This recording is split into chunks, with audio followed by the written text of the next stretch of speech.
I'm a little nervous about this video because I feel like once I put this video out there, I can't take anything I've said back.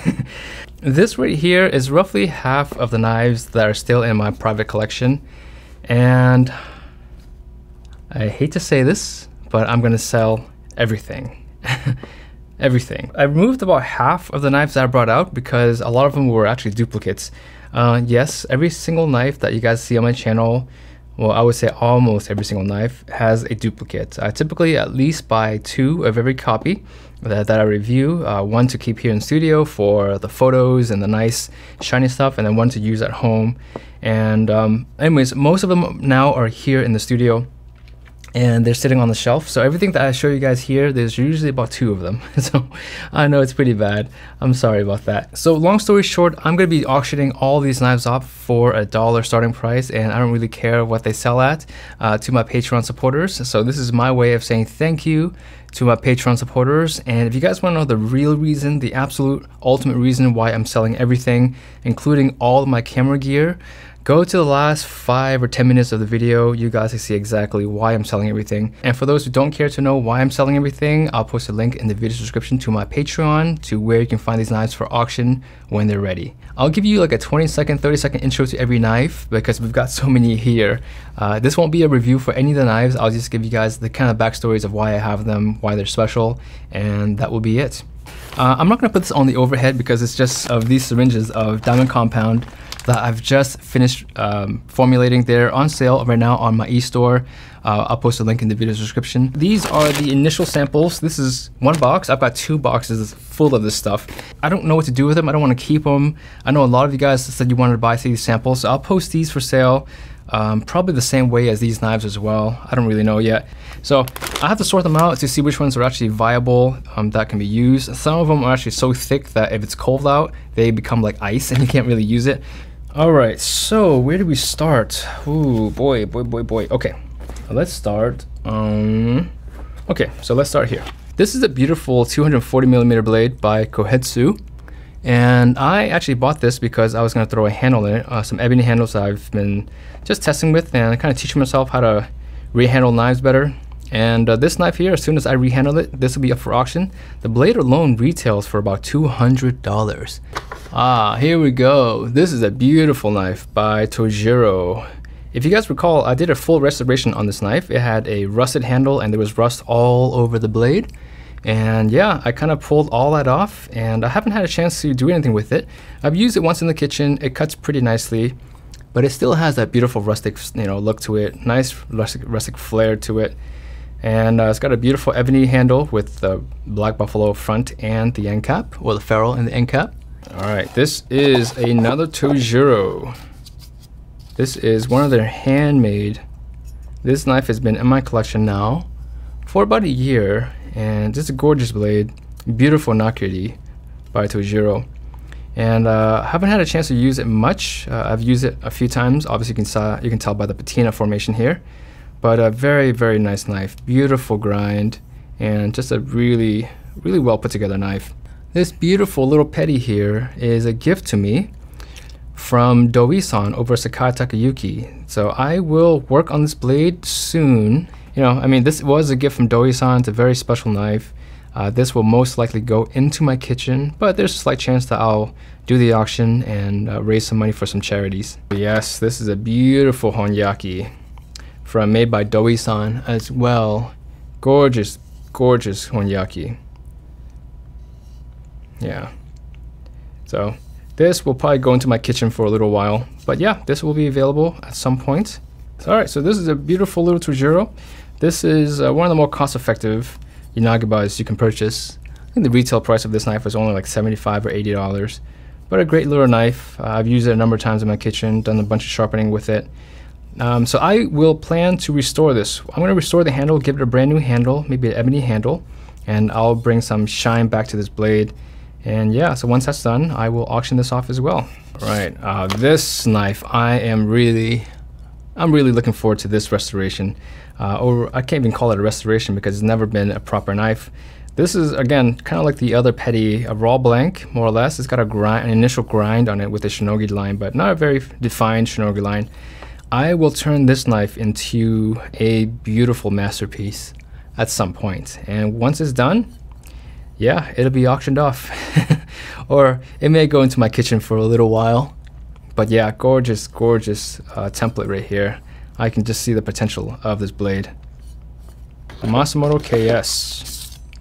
This is one of the original 10 that I received from my friend Professor X.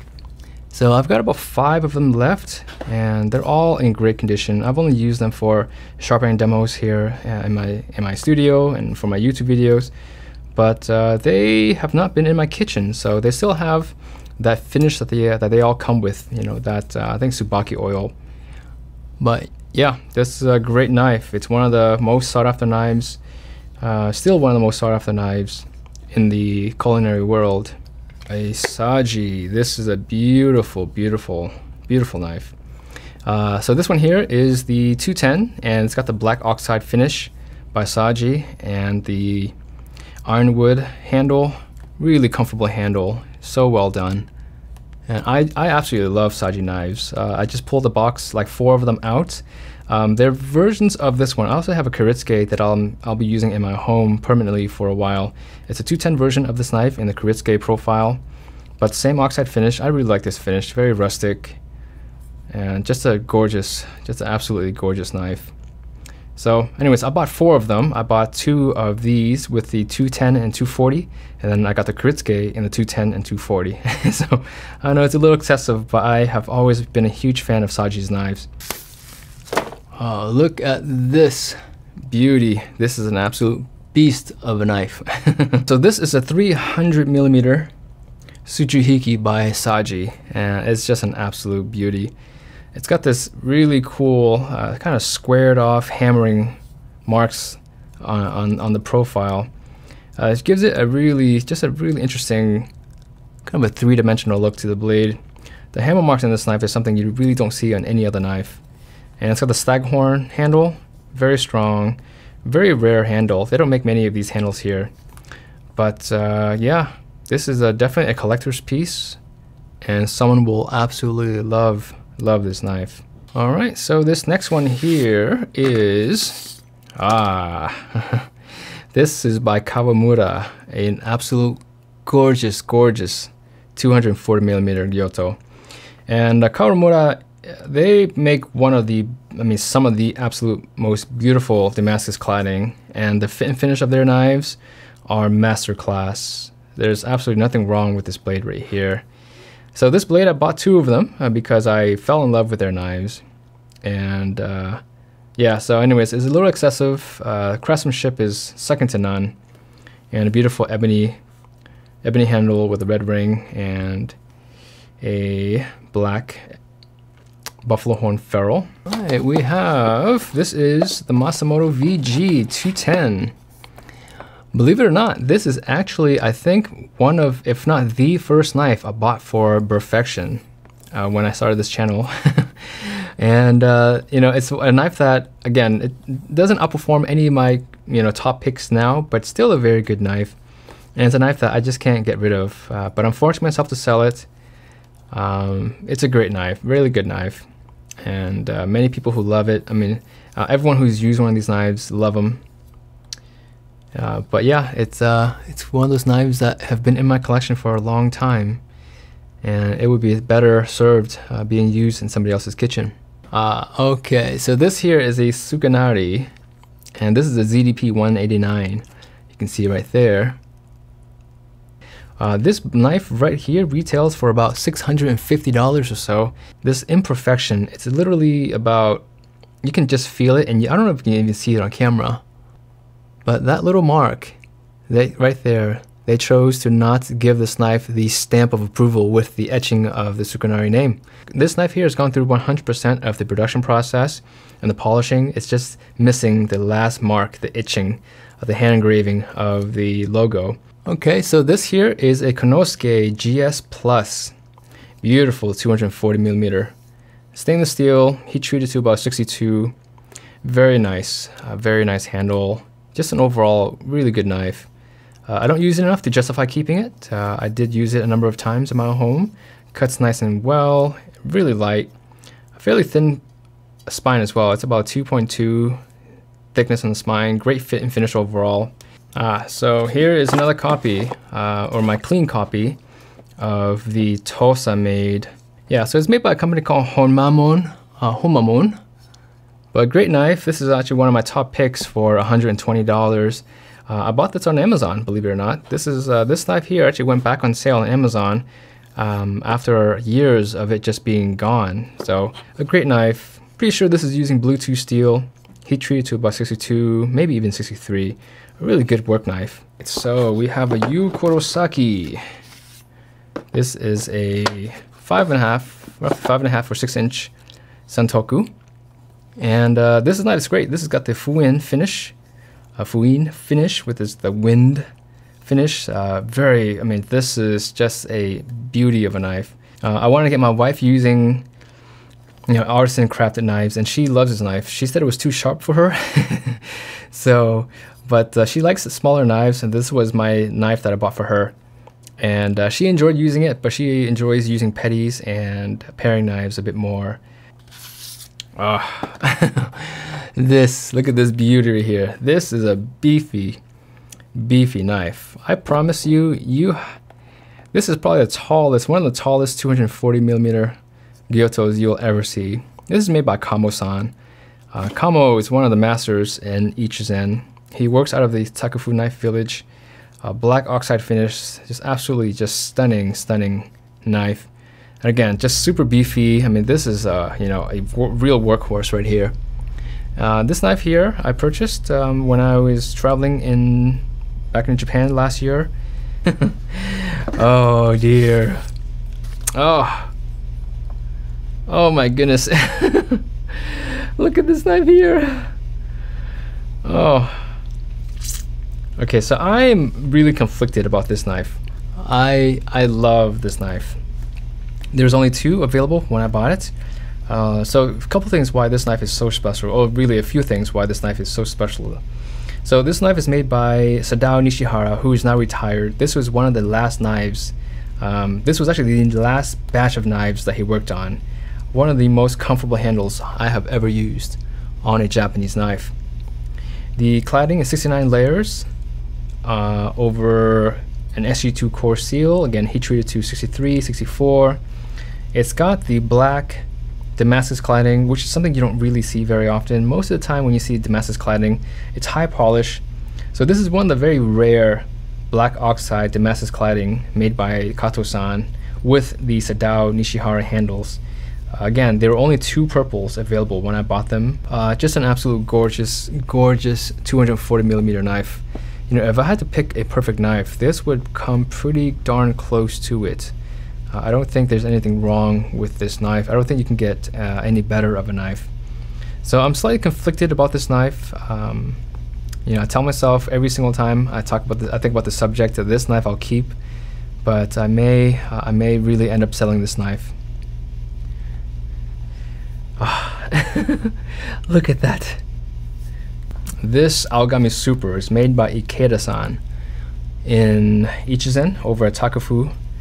Oh my goodness, this is such a gorgeous profile. One of my favorite profiles, the Sabatier profile with a Japanese touch. And so this is made by Ikeda-san, one of the most talented young up-and-coming knife makers in Japan. And this is using Aogami Super. You can see the maturity and the skill of Ikeda-san on this blade. And yeah, just an absolute stunning knife. Okay, so this is a knife by Hashimoto, and it's probably the sickest, stealthiest knife you will ever lay your eyes on. Black Damascus cladding, even black finish on the blade. I mean, I don't know how this is done, but this is as raw a knife as you can get. And we got the ironwood handle on a Santoku, and the curve, you can see the curve on this knife.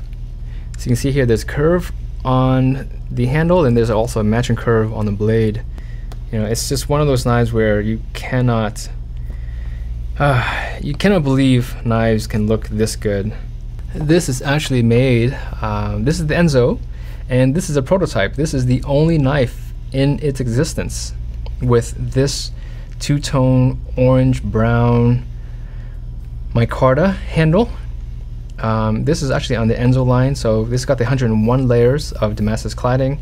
It's got the hand engraving, and it's the 210 model of their SG2 core steel. But yeah, I've kept this knife because it was a one-off. It was a knife that I knew I could never ever purchase, and I'll never ever find a replacement for this knife. That's why it's been in my collection for this long. I've had this knife now for about 3 years. Okay, so we have an Akazawa. This is, oh my goodness.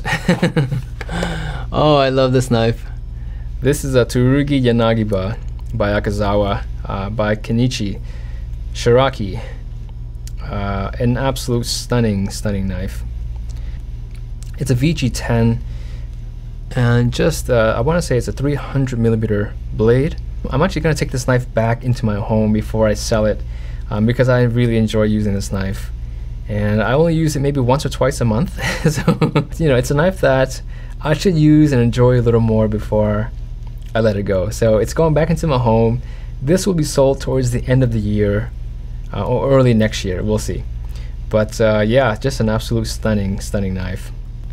This one here, oh, just look at that. So this is a 270mm Sakimaru, and you can use this, you know, this knife for beef, for fish, whatever you want really. Just don't cut vegetables with it. But this is basically any sort of meats without bones. Just such a precisely made knife. An absolute beautiful polish on the Vg210. It's a mirror polish, which is just so good. All right, so this is a Yanagiba, and again by Akazawa. Gorgeous knife, very nice. I mean, the fit and finish of this knife is just so well done. And so this is a classic Yanagiba. This is what people, everyone is after when you're first getting a Japanese knife. People want to buy and own Yanagibas, and for good reason. They're just stunning knives. Whether or not most people who buy them, you know, actually use them is another story. 270mm Kyoto by Kenichi Saraki as well. This is a white steel. A very nice knife, and you can see a very slight patina forming. It was used in my home for a little while, not long, for a few weeks, a couple weeks I think, and you can see a very slight patina forming. And yeah, just a really well put together knife. Oh my goodness. Oh, so this is a Nigara. So this is a Bunka, and this is using SG2 core steel, and they're with their super high-end cladding that you never ever see on any knife. I mean, just an absolute stunner of a knife. And this is gonna go into my kitchen. You know, I bought this I got this from my last trip in Japan, and quite honestly, this is more gonna be like a collector's piece for me. But anyways, I'll tell you guys why I'm going to be using it in my kitchen. Other than using it full time, there's a very specific reason why I'm going to be using it more often. And just, oh, this is a masterclass knife right here. Oh, oh my goodness. Okay, this knife here, I'm not going to say much about it, but it's the workhorse. For those who know what I'm talking about, this is one of the most sought after knives today. This knife here, in many people's minds, would even be qualified as the best knife ever made. You know, it's not the fanciest knife out there. It's got a nice mirror polish on the spine and the choil, but the grind of this knife is like no other. And it's using white number 2, I believe. And yeah, this is one of those knives where This can probably be the last knife you'll ever purchase for most people. And it's just an absolute stunner of a knife.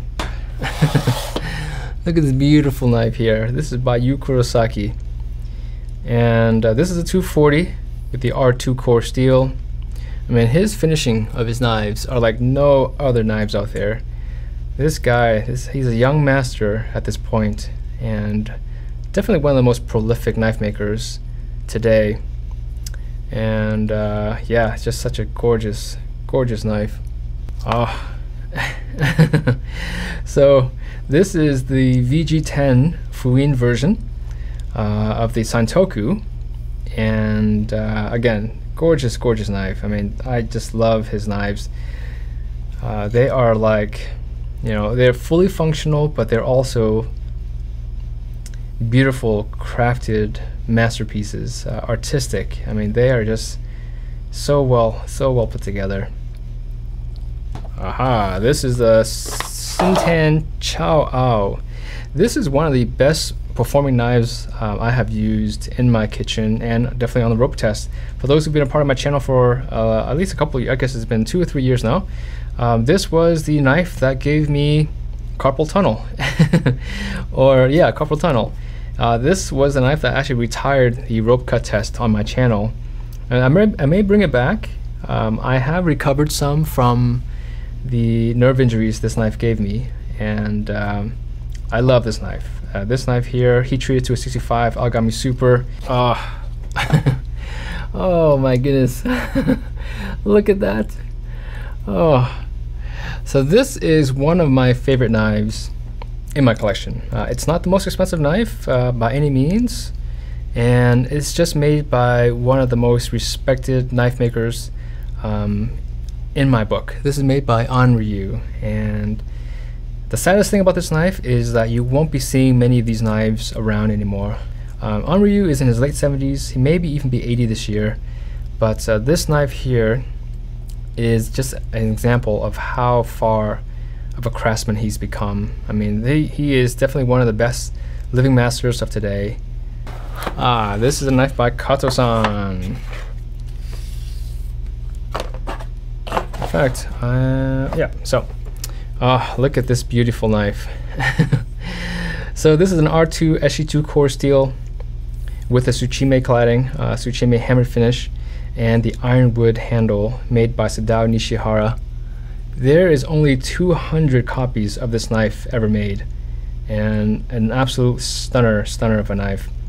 So this knife too is going into my long-term top 5 knives of 2020. It's just I mean, there's absolutely nothing to nitpick about this knife. The fit and finish of this knife, the handle's comfort, the cladding, the sharpness, the grind of this knife, everything is virtually perfect. And definitely a knife that I will miss when I let it go one day. So this is the 69 cladded, Damascus cladded layer. So this knife right here is essentially what we just saw, but with 69 layers of Damascus cladding with the black oxide finish. A very gorgeous finish. And it's got the same handles, again made by Sadao Nishihara, with the ironwood and beautifully polished bolster, spine, choil, R2 core steel or SG2 core steel. Just a really beautiful knife. Oh, oh my goodness, look at that. This is another beauty by Saji-san. This is the Koritsuke version of the 210 Kyoto that we saw in the beginning of the video, and it's got the ebony handle with the black buffalo horn ferrule, black oxide finish as well. Just oh, I love this knife. And so this knife here, again, going into my long-term review pile, and this is actually going to my kitchen like right now. Gorgeous knife. I love this knife, and a true masterpiece by a master. This is the Moritaka. This is a 240 millimeter Moritaka, and I love Moritaka knives. Anything from Moritaka, whether you're buying the Agami Super or the or origami number 2, blue 2.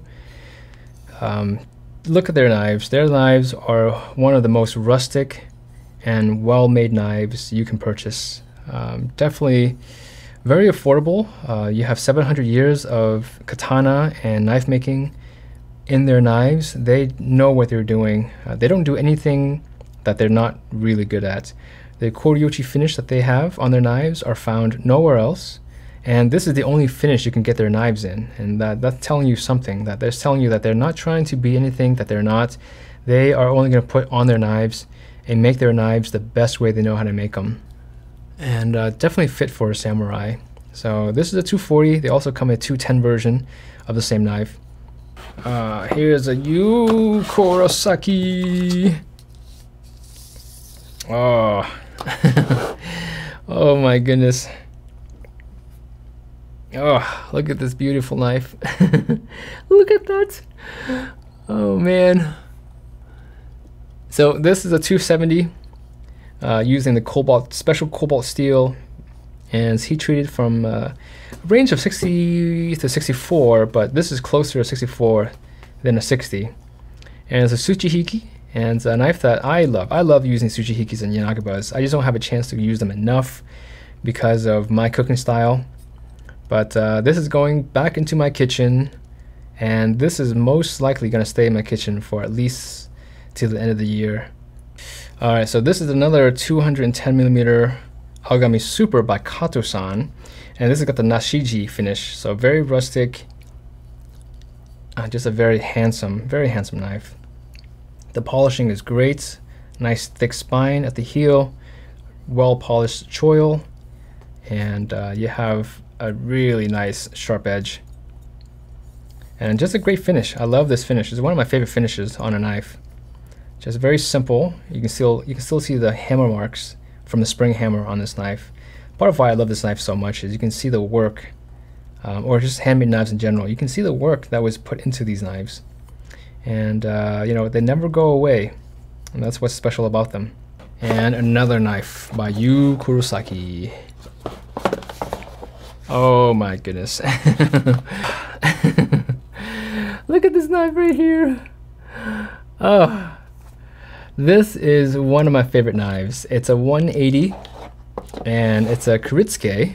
Oh, what else can I say about this knife? I don't want to let this knife go. I don't want to let this knife go.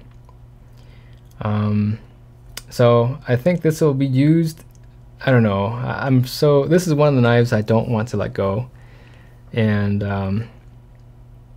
yeah, I love this knife. I love this knife.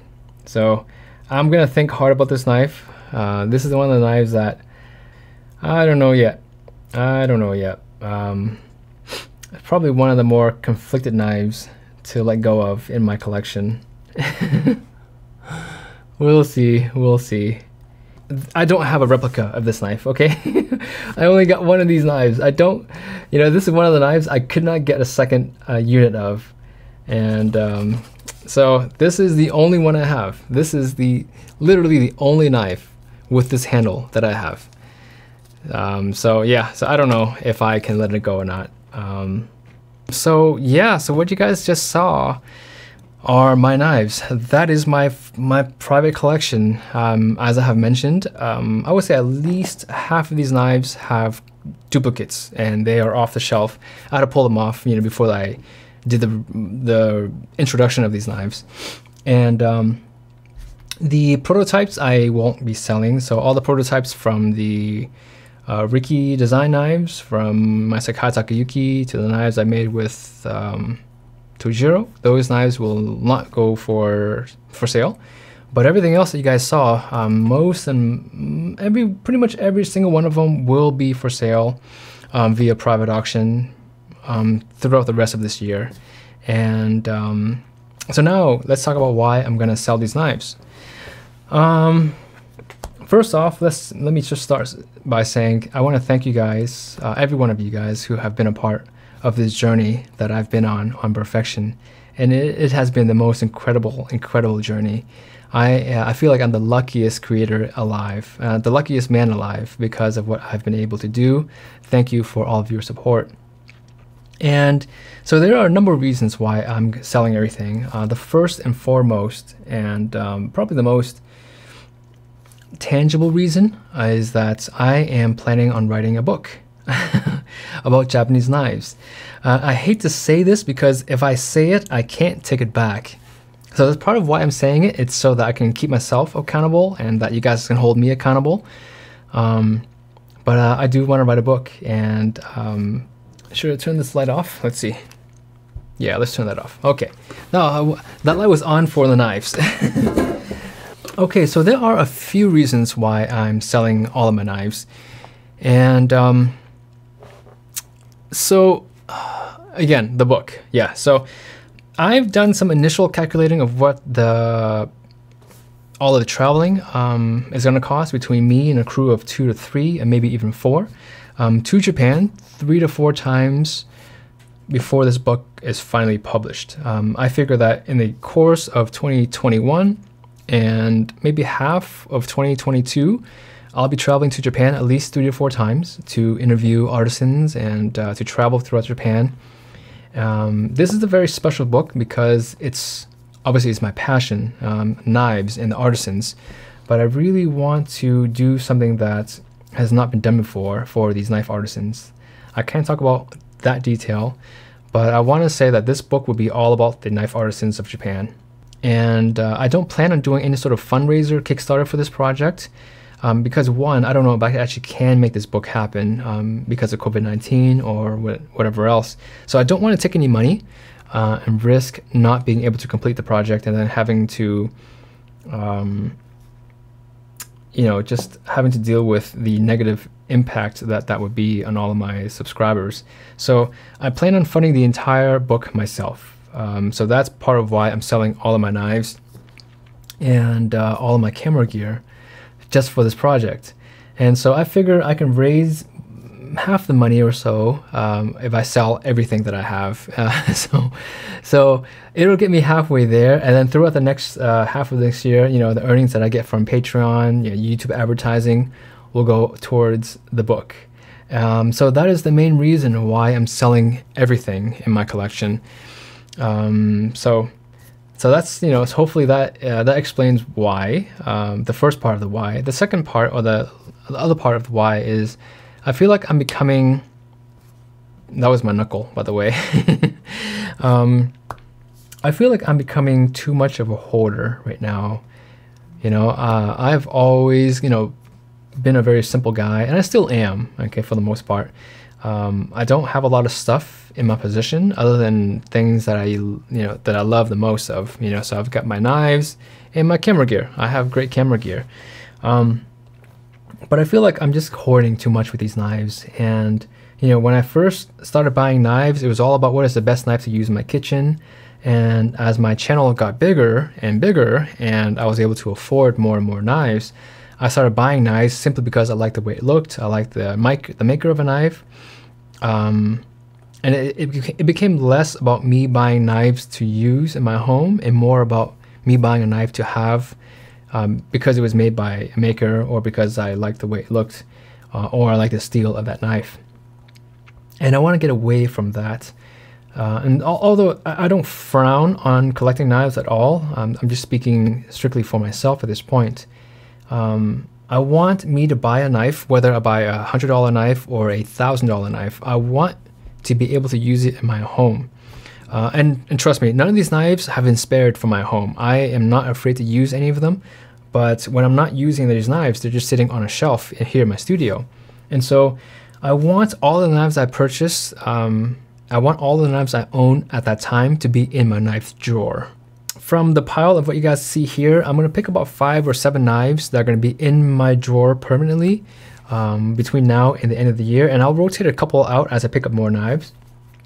But that's how I want to review knives now. I want to have them at the ready in my home, so that if I want to make a note of it, I can just pick it up and use it, not have to go into the studio, pick it up, bring it home, and then use it, and then make notes of it.